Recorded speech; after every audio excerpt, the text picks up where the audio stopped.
അതിശൈത്യം തുടങ്ങിയതോടെ പൊതുജനങ്ങൾക്ക് ജാഗ്രതാ നിർദ്ദേശവുമായി ദുബായ് പോലീസ്. വീടിനുള്ളിൽ വിറകോ കരിയോ കത്തിക്കരുതെന്ന് പോലീസ് നിർദ്ദേശിച്ചു. ഹീറ്ററുകൾ ഉപയോഗിക്കുമ്പോൾ അതീവ ജാഗ്രത പാലിക്കണമെന്നും പോലീസ് ആവശ്യപ്പെട്ടു. അതിശൈത്യം തുടങ്ങിയതോടെ UAEയിൽ രാത്രികാല താപനില 13 ഡിഗ്രി സെൽഷ്യസ് വരെയായി കുറഞ്ഞിട്ടുണ്ട്. മലനിരകളിൽ 0-നും താഴെയാണ് ചിലപ്പോൾ താപനില. കൊടും തണുപ്പകറ്റാൻ വീടിനുള്ളിൽ ഹീറ്ററുകൾ, വിറക്, കരി തുടങ്ങിയവ ഉപയോഗിക്കുന്നത് സാധാരണമാണ്. ഇത് അപകടം വരുത്തിവെക്കുമെന്നാണ് ദുബായ് പോലീസിന്റെ മുന്നറിയിപ്പ്.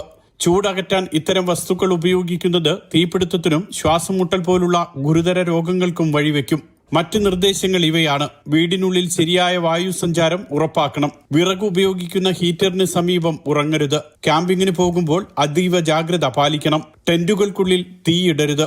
ക്യാമ്പുകളിൽ ഭക്ഷണം പാകം ചെയ്യാനോ തണുപ്പകറ്റാനോ തീയിടുമ്പോൾ ജാഗ്രത പാലിക്കണം. ആവശ്യം കഴിയുമ്പോൾ തീ കൃത്യമായി അണച്ചുവെന്ന് ഉറപ്പാക്കണം. സുഗന്ധ വസ്തുക്കൾ പുകയ്ക്കാൻ ഹീറ്റർ ഉപയോഗിക്കരുത്. ഉറങ്ങുമ്പോഴും വീട്ടിൽ നിന്ന് പുറത്തു പോകുമ്പോഴും ഹീറ്റർ ഓഫ് ചെയ്യണമെന്നും ദുബായ് പോലീസ് നിർദ്ദേശിച്ചു.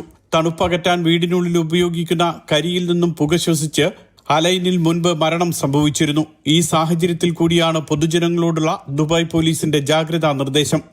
Mathrubhumi news, Dubai.